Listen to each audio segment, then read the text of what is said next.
क्यों लोग identity based violence के डेंजर्स के बारे में ज्यादा बात नहीं करते? अब डिस्कस करने का टाइम आ गया है। क्या किसी के नाम के बेसिस पे वायलेंस को पैट्रियटिज्म कहा जा सकता है?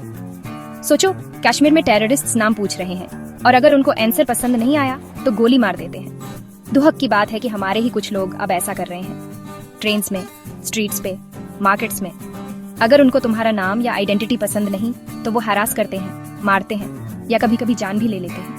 बाहर के टेररिस्ट्स हमारे एनिमीज हैं, इसमें कोई डाउट नहीं। लेकिन वो लोग क्या जो अपने ही भाइयों को एनिमी बना लेते हैं? जब एक हिंदू किसी मुस्लिम को रिलीजन के बेसिस पे उसके राइट्स नहीं देता या एक डालिट को कास्ट की वजह से सफर करना पड़ता है, क्या ये भी एक तरह का टेररिज्म नहीं है? सच्चा पेट्रियटिज्म मतलब यूनिटी, जस्टिस और ह्यूमैनिटी।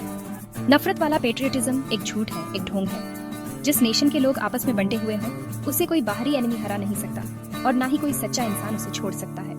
आओ हर उस थॉट का विरोध करें जो हमें डिवाइड करता है। हमें किसी नाम से डरना नहीं चाहिए, ना ही किसी नाम के लिए जान लेनी चाहिए।